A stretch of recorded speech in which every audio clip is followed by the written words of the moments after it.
L'entreprise avait préparé des primes de fin d'année pour tous les employés cette fois-ci. Cependant, chaque employé masculin avait reçu 5 000 €, tandis que les employés féminines n'avaient reçu que 3 000 €. Et lorsque la femme ouvrit sa propre enveloppe, elle fut stupéfaite de n'y découvrir que 100 misérables euros. Avant même qu'elle puisse demander des explications, le président prit immédiatement la parole. Il lui avait accordé une augmentation la veille. Et si on lui donnait en plus 3 000 €, les autres collègues ne manqueraient pas de se plaindre. En réalité, la femme avait travaillé avec acharnement dans l'entreprise pendant 6 ans. Et pourtant son salaire n'avait fini par augmenter que de 6 000 € à 6 600 €. Pendant ce temps, un stagiaire fraîchement embauché venait tout juste d'être promu, et gagnait déjà 12 000 €. Cela créa instantanément un sentiment d'injustice profond chez la femme. Jamais elle n'aurait imaginé que tout son dévouement aboutirait à un tel résultat. En réalité, la femme était la seule technicienne expérimentée de l'usine à maîtriser les compétences clés en maintenance. Lorsque le président avait fondé l'entreprise, il s'était même mis à genoux pour la supplier de rejoindre son équipe, car sans son expertise technique, l'entreprise ne pouvait tout simplement pas fonctionner normalement. La femme en avait été touchée, et avait fini par accepter, mais son dévouement n'avait jamais reçu une juste contrepartie. Ce jour-là, la femme fut invitée par la dirigeante d'une grande entreprise pour effectuer une réparation d'équipement. Ses compétences étaient reconnues dans tout le secteur à travers le pays entier. Personne d'autre qu'elle n'était capable de réparer ce type de machine.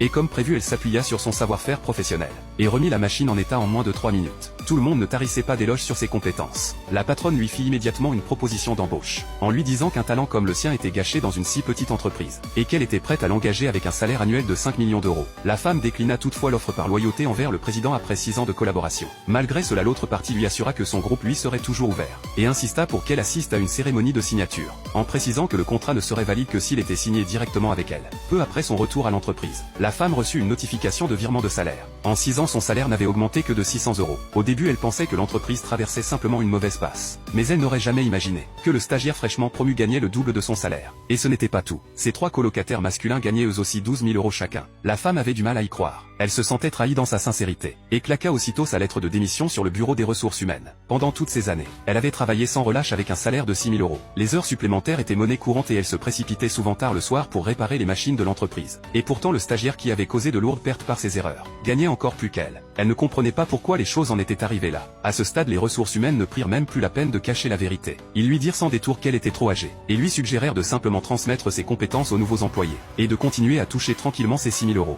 À cet instant, la femme vit enfin le vrai visage de l'entreprise, et elle ne voulait plus perdre son énergie à discuter, sans savoir que la patronne avait justement du mal à trouver des talents techniques. Elle pensait encore à la femme, convaincue que si elle pouvait la recruter, même un salaire annuel de 8 millions d'euros en vaudrait la peine. La patronne apprit bientôt que la femme avait démissionné, et s'en réjouit profondément. Pendant ce temps, la femme faisait déjà ses cartons pour partir. Elle apprit aussi de la bouche de son compagnon que son salaire était de 30 000 €. Le compagnon estimait qu'elle ne devrait pas comparer son salaire au sien, en disant qu'il était responsable technique, alors qu'elle n'était qu'une simple technicienne. Sur le plan hiérarchique, il était son supérieur. Il était donc logique qu'il y ait un écart de rémunération. Mais la femme comprenait parfaitement que les compétences de son compagnon ne justifiaient pas ce poste. C'était elle qui assurait le support technique des équipements clés de l'entreprise. Sans elle, l'entreprise se serait déjà effondrée. Plus elle en parlait, plus la colère montait. Et elle fit irruption dans le bureau du président pour exiger des explications. Avant d'entrer, elle prit soin d'activer un enregistrement. Mais le président se moquait éperdument des questions de salaire. Il lui dit que si elle voulait travailler, elle n'avait qu'à rester. Et sinon, elle était libre de partir sur le champ. D'ailleurs, il lui avait déjà accordé une augmentation de 100 € par an. La femme déclara avec colère que ses compétences techniques étaient irremplaçables dans l'entreprise. Le président resta pourtant convaincu que ce qu'elle savait faire pouvait désormais être assuré par les employés masculins. Et puisqu'elle l'avait suivi pendant 6 ans, il voulait bien augmenter son salaire de 100 € supplémentaires. Et le lendemain aurait lieu la cérémonie de signature avec la patronne. Ce projet était d'une importance capitale. Il lui ordonna de bien se préparer. Et en cas d'échec, elle ne toucherait même pas ses 100 € en plus. Après avoir entendu cela, la femme décida qu'elle n'endurerait plus rien. Elle déclara aussitôt qu'elle se préparerait bien. La veille de la cérémonie de signature, une machine nouvellement importée tomba soudainement en panne et refusait de démarrer.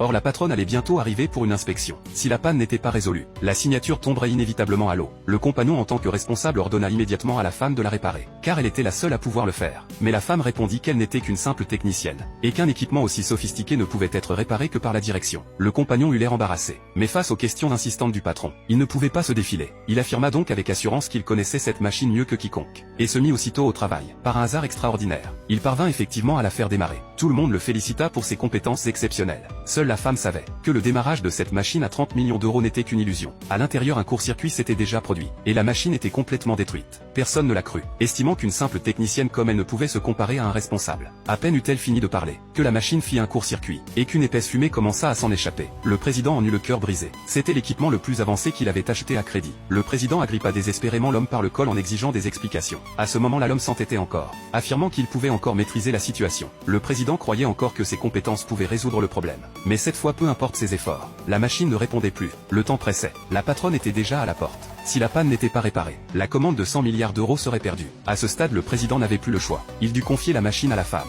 et la menaça qu'en cas d'échec l'augmentation serait annulée. À ce moment-là, il n'avait toujours pas pris la mesure de la gravité de la situation. La femme répliqua aussitôt que même le responsable n'avait pas réussi à la réparer. Alors comment une simple ouvrière comme elle pourrait-elle y arriver? D'ailleurs, il y avait tant d'ingénieurs grassement payés autour. C'était à eux de montrer ce qu'ils savaient faire. Elle n'avait aucune raison d'intervenir. Le président était totalement à court de solutions. Il savait que la femme voulait une augmentation. Alors il lui promit que si elle réparait la machine, il lui accorderait 3000 euros de plus. Contre toute attente, la femme se contenta de sourire, puis sortit une calculatrice de sa poche. Elle calcula que même avec une offre plus élevée, elle ne lèverait pas le petit doigt pour lui. Alors que le président était sur le point d'exploser de colère, la patronne fit enfin son entrée. Mais elle ignora complètement le président, et serra respectueusement la main de la femme. À cet instant, tous les présents restèrent absolument médusés.